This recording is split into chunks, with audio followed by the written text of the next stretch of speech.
Hello and welcome to this very important show. We have a very special guest with us today, Jack Hidary, who's the Senior Advisor at Google X Labs and also the Chairman of the Jack D. Hidary Foundation. Jack, thanks so much for joining us, today. Thanks. Jack, let me start. You've had an exciting couple of days here in India. You unveiled the NASSCOM report, Smart Cities, Digital India. You went for a TIE convention as well. Let me start by asking you on the Smart Cities bit. So much has been spoken. We are awaiting the rankings as well. You have states for the first time, something very interesting in India happening where the states for the first time are vying to better themselves on that smart city side. How do you see the whole smart cities programs unveil and fold out in India? Well, I think it's very, very exciting what's happening in India right now. I'm calling India the Moonshot economy, the Moonshot nation, because it really is on a fantastic upward trajectory. You have smartphones being adopted in huge numbers. We believe, and we just released in the report, going from 300 million smartphones to 600 million smartphones. We think it's going to happen in 4 or 5 years. Wow. Others out there might think it's going to happen longer. We actually are very optimistic it's going to happen much faster than what the traditional experts are saying. So that then leads to also 4G. 4G means that you're going to have a lot more bandwidth to do all kinds of smart city functions. E-government, as an example, where you can interact with the government and do all kinds of things. Videos, on-demand videos, mobile content becomes more exciting. And then finally, digital payments. The fact that we can go from an 87% cash economy, which is India today, to predominantly digital payment, that's going to be the biggest change ever in a country in the last 50 years. Okay. So all these factors are now coming together to mean that we can really think more broadly about what does smart city really mean? How do we take advantage and leverage the smartphone to make the true smart city? We believe actually that the top-down mandated approach to smart city is actually not really going to work out as much. It's really going to be more of these bottom-up experiments, these self-organized things, startups and things like that, that will actually play a much bigger role in terms of bringing Indian cities to the smart city future. Right. Jack, it's interesting the perspective that you've brought up, that it's going to be a bottom-up approach at this point in time. Startup seems to be the favorite word in India at this point in time, including the government, who's trying to sort of push through reforms and see how entrepreneurship, can succeed. Tell us a little bit about what you've seen in India on the entrepreneurship level for the smart cities. Something interesting that has caught your eye, which, is going to unfold and really be the change in the driver. Well, I think actually we're going through some interesting phases right now in India in terms of the tech ecosystem. So the first phase has been a lot of these e-commerce startups, right? We know Snapdeal and Flipkart and Amazon India and Bluestone selling jewelry, and all these different sites have popped up everywhere. But that's not really core deep tech. Right. What we really want to see in terms of the second phase of the tech ecosystem is deeper tech, things like artificial intelligence, things like machine learning. That's going to be more exciting to see. India's always been very strong in tech, but it's always been IT services. Absolutely. And we must make the turn now towards IT innovation. Okay. Look at the number of patents produced by countries like Singapore, like Israel, America, of course, Canada, and others. We need to really start that process going here in India. The IP level has not been high enough to really support deep tech. And that's really the big change that we're calling for in this report. It's interesting that you mentioned artificial intelligence. It's something that nobody's talked about. It's not something that's really picked up quite here at this point in time. Tell us a little bit about how do you marry artificial intelligence with the e-commerce, that's going on at this point in time? Sure, you can marry it to e-commerce. For example, when you go on a website, Snapdeal, Flipkart, Netflix, any site like that, they have recommendation engines. And the better the recommendation engine, the better the AI, the artificial intelligence in there, the more you're going to purchase, the more you're going to interact with that site. It's known from all the e-commerce sites around the world. This is key. But also, we can apply AI to other parts of the issues of India. For example, agriculture. Okay. We all know about drones, and unfortunately, drones have now been banned in India across the board. Right. This is an unfortunate situation. We hope that the Indian government will see the light and begin to open up the airspace again to drones. But once it is, we can marry artificial intelligence with drones for agriculture. Okay. For example, fertilizer, pest control, killing mosquitoes and larvae right on the water before they even have a chance to go up. All this can be done by robotic drones with artificial intelligence. This would change dramatically agriculture in India. It would allow us to be much more productive, allow us to get rid of pests without a lot of pesticide, and thus allowing the food to be healthier. So this is really not, AI is not just about websites and things like that. It's also in the real world. So smart solutions essentially for massive problems which would otherwise require investment. Exactly. Water, energy. Look at the energy issues that India faces today.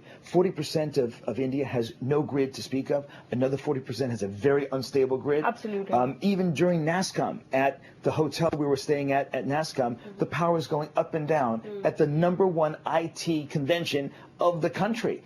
We have to address these things. For example, there we can have large energy storage batteries. People have heard about Tesla, not only the car, but now also Elon Musk is coming out with a battery system called the Powerwall. We can bring this to India. This is the time to bring these advanced solutions to India. I think one thing that's very interesting is the ability for India to leapfrog the United States even. Of course, we see India leapfrogging in terms of smartphones. They're leapfrogging landlines and even now leapfrogging feature phones. That's great. But in terms of other areas also, let's make sure India doesn't make the same mistakes that we did in the United States. Our grid, our energy grid in the United States is a centralized grid. It has centralized power plants. Instead, with India, let's look at a decentralized, distributed kind of grid. Let's leapfrog the United States and not make the same mistakes when it comes to energy. Let's use energy storage batteries at every building to allow us to have diesel offset, not use as much diesel and not import as much of this stuff, but instead use battery storage as a great solution, a smart solution for India. In America, we don't have any energy storage. We don't have any of these batteries in buildings today. I hope we do in the future, but India can actually leapfrog the U.S. and start that way. Same thing in transportation. Right now, look at the traffic in Bangalore. Look at the traffic in Mumbai. Anywhere. Here in Delhi. It's overwhelming. And that's already before most people in India have bought a car. Let's not make the same mistake the U.S. did with 2 or 3 cars per person in the U.S. Can you imagine 2 billion cars in India? We won't even get out of this hotel.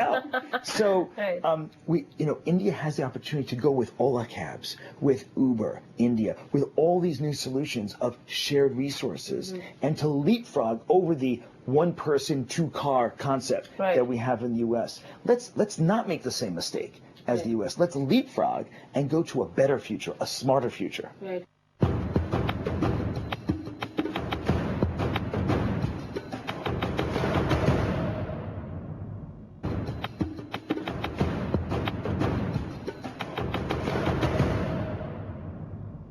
For the first time, what we're looking at, of course, the coal issues that India was dealing with have been largely taken care of at this point in time. It's at least better than what it was.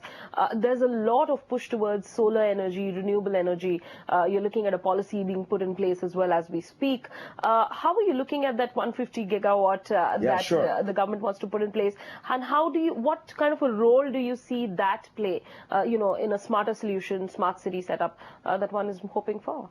Prime Minister Modi has put out a great Moonshot vision, 150 gigawatts of solar in the next 6-7 years. And that's fantastic. We must now couple that with energy storage. That's the missing component. And the fact is that when you look at the grid today in India, we have a lot of diesel, a lot of these DGs, a lot of generators out there. We've got to start offsetting that. In Bangalore, there's a mandated 2 hours a day that they tell you the power is going to be out. Okay? And many of the cities, you see very, very similar situations. Instead of using diesel, we can offset that diesel with large batteries, physical batteries that are the size of refrigerators in the basements or first floors of buildings, allowing you to offset that diesel, gain power from the grid when it's there, and then draw from the battery when the grid is not there for you. This is a much smarter solution for India than diesel. To look at a grid connectivity, etc., and push that through. Exactly. And Mehak, it's also much smarter than centralized power plants. We should not be building a lot more centralized power plants in India. That is the mistake that we made in America. Instead, let's look for distributed energy. Solar is a great example of that. There's other good examples of how to generate power. We can also look to waste energy. Think about the garbage energy issue and the garbage challenge Absolutely. and the waste challenge here in India. When I go around and I ask all the leaders what many of the issues are, waste comes up often in the number 2, number 3 slot in terms of facing. Well, we can take that waste now and we can convert it to energy, but we can do so in a distributed way with small plants right in the community rather than big centralized plants. Right. So the whole idea of distributed really is the way to go and is a much smarter solution rather than a centralized solution. Centralized solution to it. Mahek, in addition to the energy innovations that we're talking about in terms of solar energy, in terms of energy storage, there's also a key component of a financial innovation. If you look at solar in the United States has installed more solar in the last 2 years than the past 10 years before that combined. And why was that? It wasn't because solar changed in terms of technology. The price did come down, but it was mainly a financial innovation of solar financing. In America, most people don't pay for solar anymore upfront. They have it installed, and third parties, different kinds of banks, different kinds of solar financing companies pay for it, and then the owner of the building, be it a big commercial building, a factory, or a home, pays for it over time in monthly installments. That's why we have a solar revolution in America. But here in India, most solar right now is still paid for upfront. Right. And if there's financing, they have to wait 9 months on average for foreign banks to give financing to solar. We've got to address that. We've got to allow for solar financing, a quick turnaround, 30-day turnaround, so that people can get the financing, and the same thing for these battery storage solutions. If we brought battery storage financing to India, we'd suddenly see millions of buildings and millions of homes around India suddenly have reliable, dependable systems. Prime Minister Modi has put out, during his campaign, a goal of 24/7 by 2019. Right. That's his goal of having reliable 24/7 power by the year 2019. It is our belief that the way to get there is through distributed systems, through storage systems, and storage systems paid for not up front by the owner of the building, but by third parties. That's how you scale these kinds of things. We believe that if the Indian government goes with a centralized system, we're not going to achieve the 24/7 by 2019 goal. Right. And you floated and you've spoken about this idea with the government, stakeholders in the government.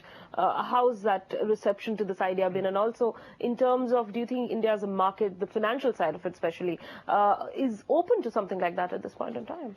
Well, right now we're just floating it among tech leaders and among innovation leaders, and so far the reception's been very, very positive. I do think India has the financial capability of putting these new financial solutions in place to allow people to get solar, to get large storage battery systems without having to pay up front.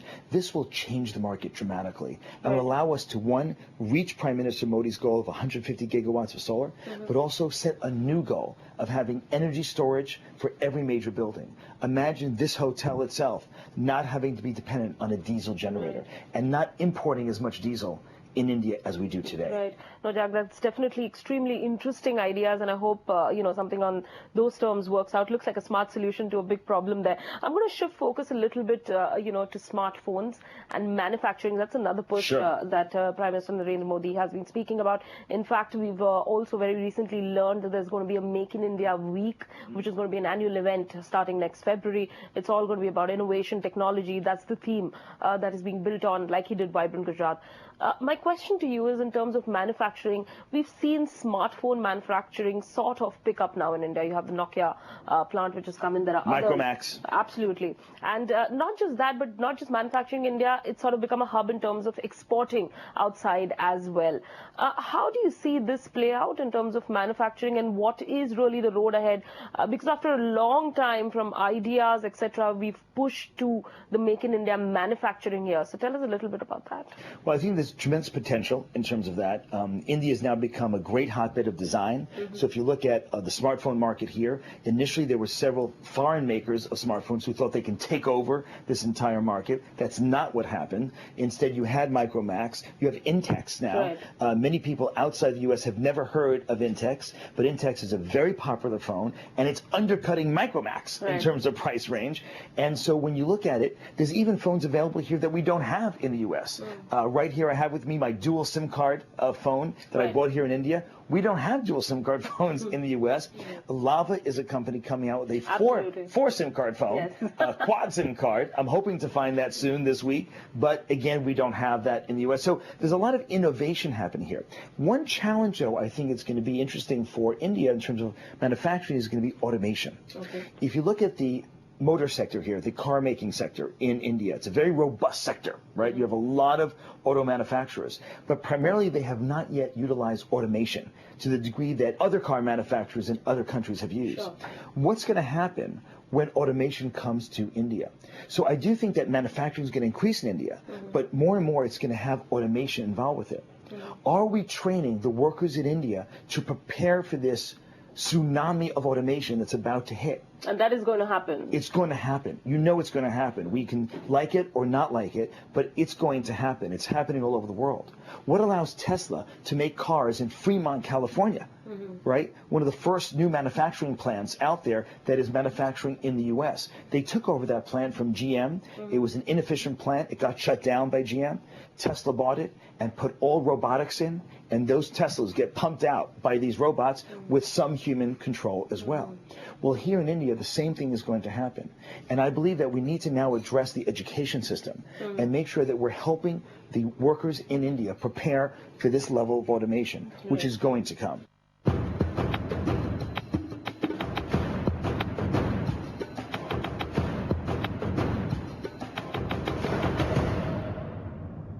I'm going to stick with, telecom here, and we are just sort of about to see a 4G revolution. Yes. The rollout has happened. Everybody's been waiting for it for a really long time. Shifting from 2G to 3G was also an extremely exciting experience, for people here, for consumers here. But in the Indian context, as with most things, there's always too much demand and very little of the spectrum, very little of, the resources which are available. How are you seeing the 4G rollout in terms of the smart city digital concept here? Is it going to be a game changer? Well, heck, the first thing I'm excited about with 4G is maybe my calls won't be dropped as much. That's what we are hoping for. Let's see. Yeah, that's the first thing, because what's happened is the carriers here in India, we all know what's happening here in India in terms of all the drop calls. I've experienced the drop calls, everyone's experienced the drop calls, and it's actually only getting worse. What's happened is the mobile carriers in India have actually allocated more of their spectrum to the data side than they have to the voice side. And that's directly in response to the fact that they've lost so much revenue from loss of SMS. So imagine, all the WhatsApp that's being used now across India has eaten the lunch of all the SMS text messages. On average, people in India used to send 9 SMS messages a day only 2-3 years ago. Now we're down to 1 to 2 SMS messages a day because WhatsApp has just eaten that like a Pac-Man. And so what the mobile carriers have done in response to that is increase the allocation to data in order to make more money back from data. But that means a lot of drop calls. And recent surveys have shown that drop calls are across the board, all carriers in all major cities. With 4G, I hope that we can reallocate some of that spectrum back to voice so we can actually speak to each other. But also what's going to become very, very possible is the e-commerce companies now can do much more creative things. Content companies can do much more creative things. News channels, like the one we're on right now, can do more creative things. Right now it's very frustrating. I've been at the offices of some of the leading e-commerce companies in India. They're very frustrated with the current mobile carriers because they can't show videos of the products. They can't show live reviews of the products. As you're testing and looking at the products online, you can't download a quick review. Movie trailers, to see the latest trailer of a Bollywood movie and things like that become difficult without 4G. So as we roll out 4G, we're actually very bullish, more bullish than most industry analysts in terms of the rollout of 4G. We believe that within 36 months, there'll be a 2/3 penetration of 4G within Tier 1 and Tier 2 cities. And that's actually quite more robust and bullish than some of the other analysts out there, because we do think that the consumers are going to demand this level of access. Right. So it is interesting. We'll have to, of course, see how the 4G rollout happens. In fact, as far as the call drops is concerned, again, the government being very concerned on that level as well. Yes. The carriers have said that by next year, March, they hope to fix everything, but we'll have to wait and watch on that one. Just very quickly, my second last question to you is on smart cities again. Yeah. What are the key challenges do you see? That it's, at this point in time, we're sitting and talking about 100 smart cities. cities. While just 6 months ago, we were struggling to come up with the definition of what a smart city should be. Everybody in the bureaucracy circles were also wondering on how they're going to go about it. How do you see, what are the key challenges really for India for building 100 smart cities? Well, the number one thing I would say and share with my friends here in India is let's not wait for mandated solutions on smart cities. The key now we know from around the world is not to wait for a top-down solution, a mandated solution, a blessed solution. Go at it right now. Because of the smartphone, because of all these new technologies, communities can take control themselves. They can start experimenting right now. They can say, you know what, let's have a program where we identify a big waste pile, a big garbage pile. We can smartphone it in, and we can, make sure that it gets taken care of. Let's try these small experiments all over the place in a self-organized way. Waiting for a mandated program is probably going to lead to failure. So I think that the opportunity now is more to come on a distributed basis, where people find local solutions and are not waiting for the central government necessarily to come and create a new smart city. And here's my last question to you. How important is it for, tech giants like Google and Microsoft are now headed by Indians? How do you think that's playing out in terms of, more inspiring more innovation, more entrepreneurship here out in India? I think it's absolutely critical that India now make the move from IT services to IT innovation. Right. This is the critical move that has to be made. The fact is, India has been very, very successful in terms of IT services. I mean, look, now the New York City Marathon is sponsored by TCS, which is fantastic to see. I'll be running in the marathon, and I look forward to seeing the November, TCS, right? exactly, TCS logo right there. But in point of fact, we now need to build on that success and now go for innovation. We need to go for things like machine intelligence, artificial intelligence, things like robotics. All these new areas, India has a tremendous potential in, but has not yet realized that potential. When we look not just at the graduates of IIT, yes, India is outputting a tremendous number of very smart engineers, but now it's a bigger game. Now it's about some young kid who grew up 5 hours outside of Chennai who can teach himself or herself how to program on a website like Udacity or Coursera, and then make an innovation right there. We're talking about now that India now has a great critical mass of venture capitalists and angel investors willing to invest in these new ideas, looking not for pedigree, not for where you went to school anymore. That's no longer the issue in the tech sector in India. What we're now looking for is real innovation and problem solving. And I think this is the moment in time where India can now make this turn. So when people grow up in India, now they see that the leaders of all these great companies are of Indian descent. That is a great symbol. It's a great role model to see out there. In fact, we're seeing many people who grew up in India, got schooled overseas, and now coming back to India, starting venture capital firms. Look at Vani, who started Kalari Capital.